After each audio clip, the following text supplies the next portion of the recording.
All right, let's dive in. Today we're going deep into Joseph Conrad's Heart of Darkness. It's a novella, came out back in 1899. But even over a century later, this story's got a lot to say about, well, power, greed, that whole dark side of human nature. And hey, for those of you watching on YouTube, head over to Insightful Odyssey and hit subscribe.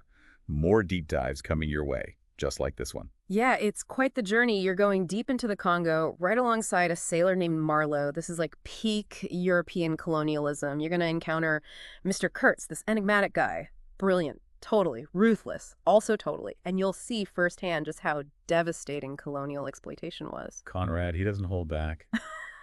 Lays bare how hypocritical European society was. Talk about bringing civilization to Africa, but then doing all this brutal exploitation. Right, and get this, the whole story kicks off with this like minor dispute about some hens. Wait, hens? Seriously? Yeah. Dead serious.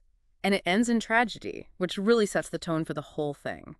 Marlow's predecessor, Friesleven, gets into it with a native chief over these hens, ends up beating the chief to death. Like, it's that casual brutality that's so striking. Really highlights the dehumanizing mindset of the colonizers. So you're seeing this brutal act. It like sets the stage for Marlowe's whole journey. That's heavy. It is. And that's just the beginning. As Marlow's getting ready for his trip, he goes to the company's offices in Europe, and even there, where you'd think it's all civilized, Conrad hints at the darkness to come. Oh yeah, I remember that. He calls the offices a whited sepulcher, right? Beautiful on the outside, but hiding something rotten inside. Nailed it. Conrad's imagery, it's so powerful. You get this sense of foreboding right away, this feeling like something's really wrong beneath the surface of this whole colonial thing. Okay, so Marlowe takes off for the Congo, leaving behind those fancy offices, all those promises of adventure they were peddling back in Europe. What's the reality he actually finds when he gets to Africa? Well, let's just say it's a far cry from the romanticized vision of colonialism they were selling back in Europe. Marlowe comes face to face with the grim reality of it all. You know, the forced labor, the violence, the total disregard for human life. It's like stepping into a nightmare. Yeah, you could say that. Conrad, he uses these vivid descriptions, paints a picture of this oppressive atmosphere, stifling heat, the endless jungle, that feeling of being totally cut off from everything you know. And this is all before he even meets Kurtz, right? This mysterious guy everyone keeps talking about. Exactly. The further Marlowe travels up the Congo River, the more he hears about this Kurtz guy. He's the super successful ivory trader, but all the stories about him are wrapped in mystery. People whisper about him with this mix of admiration and fear. So it's like a slow burn. You're reading along, getting these glimpses of Kurtz, and he just keeps getting bigger and more intimidating in your mind. Perfect way to put it. Conrad's a master at building suspense. You know something's off, something's really wrong, but you don't get the full picture until Marlowe actually reaches Kurtz. And he runs into all these other characters along the way, Yeah. right? All those other white agents working for the company. Right, and each one of them shows you a different side of colonial corruption. Some are driven by greed, some by ambition, some are just barely holding on to their sanity in this whole chaotic, brutal environment. Like looking into a warped mirror, seeing all the ways power can twist people. Exactly. Yeah. And it's not just the individuals who are corrupted. Conrad's pointing at this systemic corruption at the heart of the whole colonial project. Okay, so we've got this oppressive atmosphere, the slow burn suspense, these morally gray characters. Anything else we should know about Marlowe's journey before he gets to Kurtz? Well, there's this one incident, it really highlights how absurd, how pointless colonial power can be. Marlowe comes across a French warship shelling the jungle, just randomly firing into the trees, no reason for it, just brute force, no regard for life whatsoever. That's chilling. Makes you wonder, what's the point? What are they even trying to achieve? And that's the question Conrad wants you to ask. He's showing how empty the justifications for colonialism are. How often it boils down to just violence for the sake of violence. It's like they've created their own hell on earth. And they're about to meet the devil himself, Mr. Kurtz.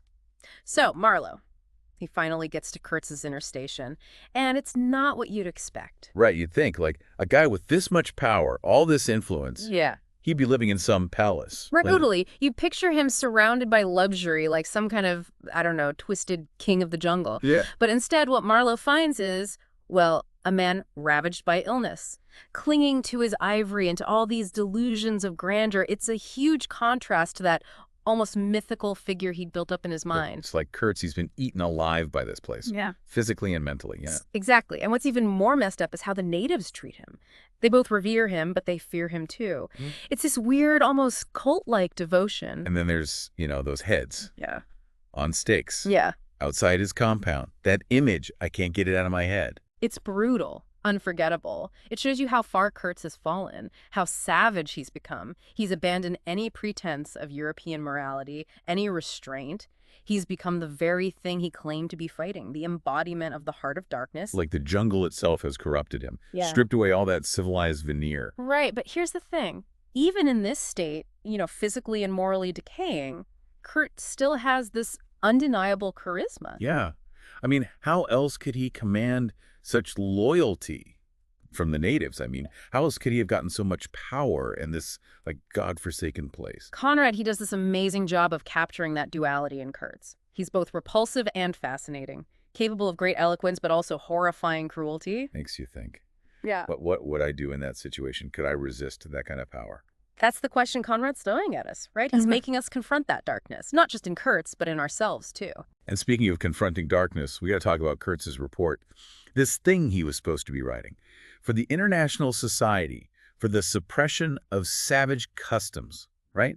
You'd think it would be full of these enlightened ideas about, bringing civilization to the natives. You'd think so, wouldn't you? Yeah. But what it actually is this twisted document.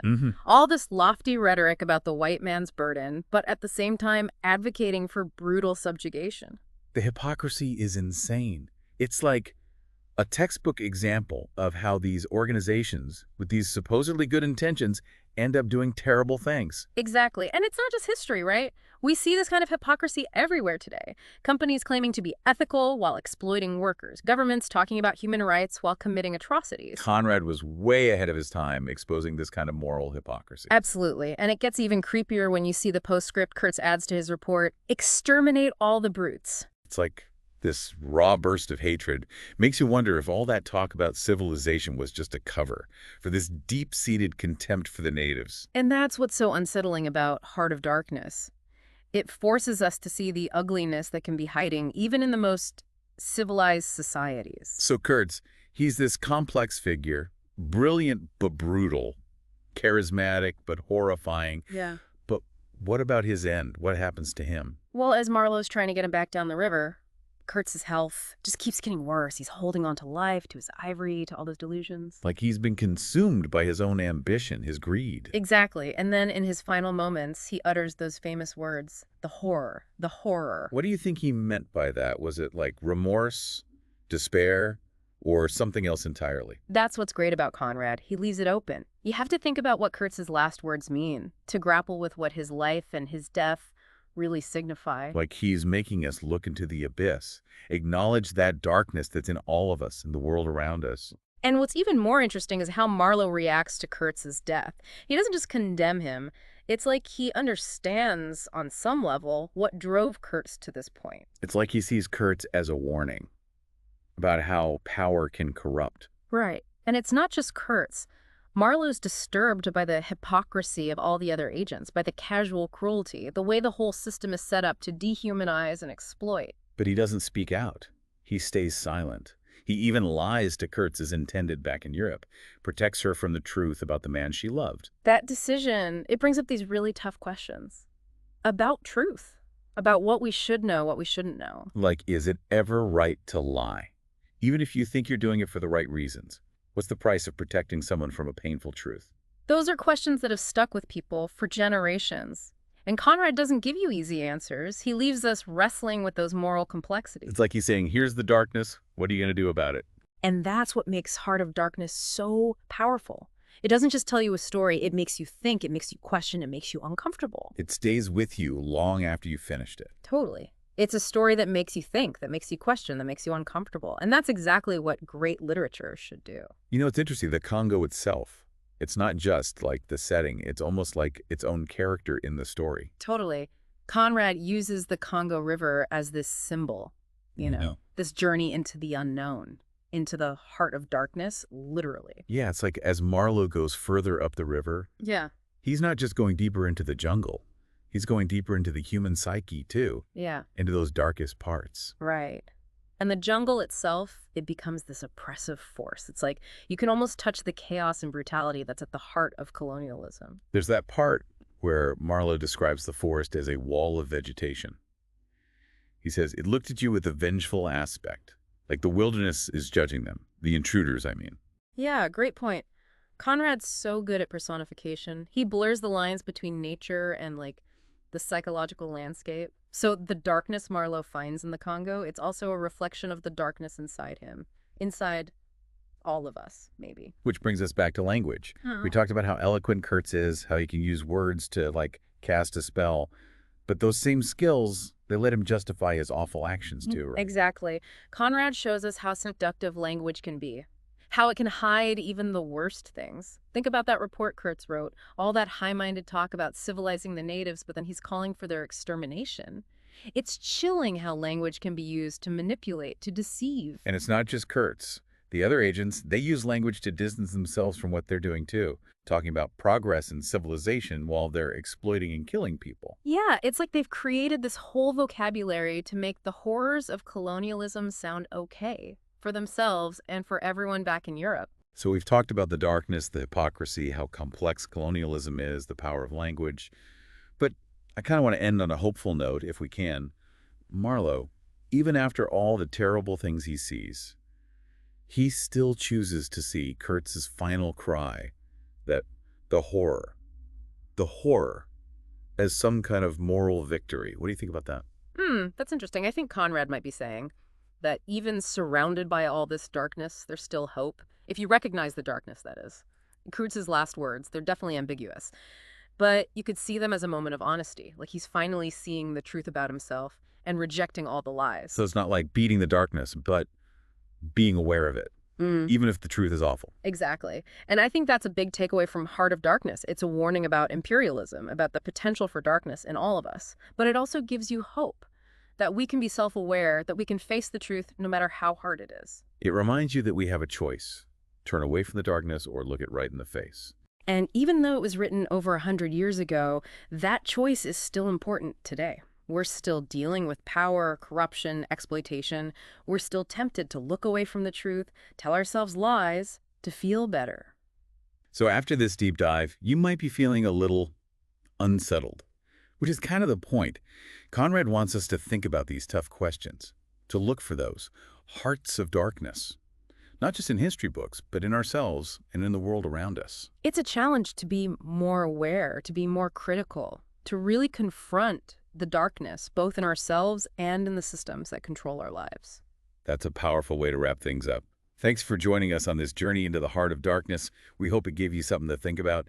And hey, maybe even a little hope that even in the darkest times, the truth can set us free.